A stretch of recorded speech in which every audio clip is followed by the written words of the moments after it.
Hi friends, ఈరోజు నేను ఒక ఇంట్రెస్టింగ్ టాపిక్ గురించి మీకు చెప్పాలనుకుంటున్నాను. అదేంటంటే ఎవరైనా దేనికైనా దాని విలువను బట్టి దానికి గుర్తింపు ఉంటుందని నేను అంటాను. మరి మీరేమంటారు? నేను చెప్పింది మీకు ఇంకా అర్థం కాలేదు కదా? అయితే ఇంకాస్త డీటెయిల్గా చెప్తాను. ఎక్కువ రేటు పెట్టుకున్న వస్తువుకి అలాగే తక్కువ రేటు పెట్టుకున్న వస్తువుకి తేడా ఉంటుంది, ఖచ్చితంగా ఉంటుంది. దాని విలువ రేటు పెరగడంతో పెరిగిపోతుంది. అలాగే మనుషులకు కూడా వాళ్ళ దగ్గర డబ్బు ఉంటే వాళ్ళకి గౌరవం ఉంటుంది, డబ్బు లేకపోతే గౌరవం ఉండదు. అచ్చం అలాగే ధనిక దేశాలకు ఒకలా పేద దేశాలకు ఒకలా గౌరవం దక్కుతుంది. నిజం చెప్పాలంటే పేద దేశాలకు ఎటువంటి గౌరవం దక్కదు. పైగా ఆ దేశాలను మిగిలిన దేశాలన్నీ దూరంగా పెడతాయి, అవమానిస్తాయి, వివక్ష చూపిస్తాయి. అందుకే ఆ దేశాలు ఇంకా వెనుకబడుతూ ఉన్నాయి. అవి ఎంతలా వెనుకబడుతున్నాయంటే తినడానికి తిండి లేని పరిస్థితుల్లో ఆ దేశాలు నిత్యం అల్లాడుతున్నాయి. ఎందుకే ఆ దేశాలేంటో మీకు తెలుసుకోవాలనుంది కదా? అయితే ఈ వీడియోని ఎక్కడ బ్రేక్ ఇవ్వకుండా చూడండి. ఇక టాపిక్లోకి వెళితే డెమోక్రటిక్ రిపబ్లిక్ ఆఫ్ కాంగో. ఈ దేశంలో 26 ప్రావిన్స్లు ఉన్నాయి. అన్ని ప్రావిన్స్లోనూ పేదరికం పుష్కలంగా ఉంటుంది. ఇక్కడ జనాభా దాదాపు 9 కోట్ల వరకు ఉంటుంది. వీళ్లలో 80% కంటే ఎక్కువ మంది రోజు చాలా తక్కువ ఆదాయంతో జీవిస్తున్నారు. అందువల్లే కాంగో పేద దేశంగా మిగిలిపోయింది. ఇంకా క్లియర్గా చెప్పాలంటే కాంగోలో జరిగే యుద్ధాలు, తిరుగుబాట్లు ఆ దేశాన్ని పేదరికంలోనే ఉంచేలా చేస్తున్నాయి. నిజం చెప్పాలంటే కాంగో 24 ట్రిలియన్ల విలువైన ముడి ఖనిజాలకు నిలయంగా ఉంది. అయితే ఆ దేశంలో పేదరికం పెరుగుతూనే ఉంటుంది, కానీ ఎక్కడా తగ్గుముఖం అంటూ కనిపించట్లేదు. ఇక నెక్స్ట్ నైజీరియా. ఆఫ్రికా ఖండంలో ఒక దేశం. ఈ దేశంలో నయగరు నది ఉండడం వల్లే ఆ దేశానికి నైజర్ అని పేరొచ్చింది. దాన్ని నైజీరియా అని కూడా పిలుస్తారు. ఇక్కడ దాదాపుగా 88% మంది ప్రజలు అత్యంత పేదరికంలో కొట్టుమిట్టాడుతున్నారు. నిజం చెప్పాలంటే ఈ దేశం ఒక ఎడారిలా తలపిస్తుంది. ఎందుకంటే నిత్యం యురేనియం కోసం విదేశీ కంపెనీలన్నీ అక్కడ మైనింగ్ జరుపుతూ ఉంటాయి. ఈ దేశంలో అత్యధికంగా యురేనియం విదేశాలకు ఎక్స్పోర్ట్ చేస్తున్నా కూడా పేదరికం మాత్రం తగ్గడం లేదు. పేదరికం నుంచి ఎవరూ ఈ దేశాన్ని కాపాడలేకపోతున్నారు. కొన్నాళ్ల క్రితం ప్రపంచ బ్యాంకు విడుదల చేసిన నైజీరియా ఆర్థిక నివేదికను చూస్తే ఈ దేశం ప్రజల్లోనే అత్యధిక ఆర్థిక వృద్ధి రేటు కలిగి ఉంది. అయితే అది వెంటనే పడిపోతూ వస్తోంది. దీనికి ముఖ్య కారణం ఆ దేశంలో ప్రబలుతున్న పేదరికం, అక్షరాస్యత లేకపోవడం, నిరుద్యోగం, పూర్ ఇన్ఫ్రాస్ట్రక్చర్, ఇలా అన్నీ కూడా ఆ దేశాన్ని అత్యంత పేదరికంలో ఉంచుతున్నాయి. అంతేకాదు ఆ దేశంలో ఆదాయ అసమానతలు, అవినీతి రాజకీయం, జాతి వైరుధ్యాలు కూడా పుష్కలంగా ఉన్నాయి. ఇవన్నీ కూడా ఆ దేశాన్ని ముందుకు వెళ్ళనివ్వడం లేదు. నైజీరియాలో చమురు నిల్వలు ఎక్కువ. దీన్ని బట్టి చూస్తే ఆ దేశ ఆర్థిక స్థితి గణనీయంగా పెరగాలి, కానీ అలా అక్కడ జరగడం లేదు. ఇక ఇంకొక విషయం ఏంటంటే ఆ దేశంలో ఎక్కువ మంది ప్రజలు వ్యవసాయం మీదే ఆధారపడతారు. అయినా కూడా అక్కడ వారికి సరైన ఆహారం దొరకదు. దీనివల్ల కూడా ఆ దేశం ఆర్థికంగా వెనుకబడింది. ఇక తరువాత వరుసలో లైబీరియా. పశ్చిమాఫ్రికా తీరం వెంట ఉన్న దేశం లైబీరియా. ఆఫ్రికాలో అతి పురాతన దేశం ఇది. దాదాపు ఈ దేశంలో 53 లక్షల మంది ప్రజలు ఉంటారు. ఈ దేశంలో 1989 నుంచి 1997 వరకు ఫస్ట్ లైబీరియన్ సివిల్ వార్ నడిచింది. ఈ యుద్ధమే ఆ దేశాన్ని నేడు అత్యంత పేదరికమైన దేశాల లిస్టులో చేర్చింది. ఈ దేశంలో ఎక్కువ శాతం ప్రజలు పావర్టీ లైన్ కిందే ఉంటున్నారు. ఇక్కడ వాళ్ళు రోజుకు ఎంత ఆదాయాన్ని సంపాదిస్తారో తెలిస్తే మీరు ఆశ్చర్యపోతారు.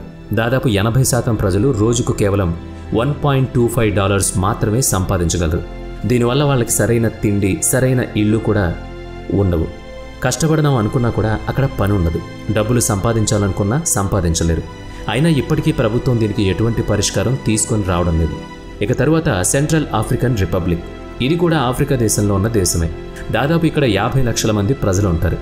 దేశం అత్యంత పేదరిక దేశంగా మారడానికి ముఖ్యమైన కారణం ఏంటంటే ఈ దేశంలో పూర్ ఇన్ఫ్రాస్ట్రక్చర్ ఉండడం. అలాగే ఇక్కడ జెండర్ బేస్డ్ వైలెన్స్లు కూడా ఎక్కువగా జరుగుతాయి. తినడానికి తిండి ఉండదు, కానీ లింగ వివక్షత మాత్రం చాలా ఎక్కువ. వీటితో పాటు ఈ దేశంలో తరచూ జరిగే సివిల్ వార్ కూడా పేదరికానికి ఒక కారణమైంది. దాదాపు 40 ఏళ్ల నుంచి ఈ దేశంలో హింసలు జరుగుతున్నాయి. 1960లో ఫ్రాన్స్ నుంచి ఈ దేశం ఫ్రీడమ్ పొందింది.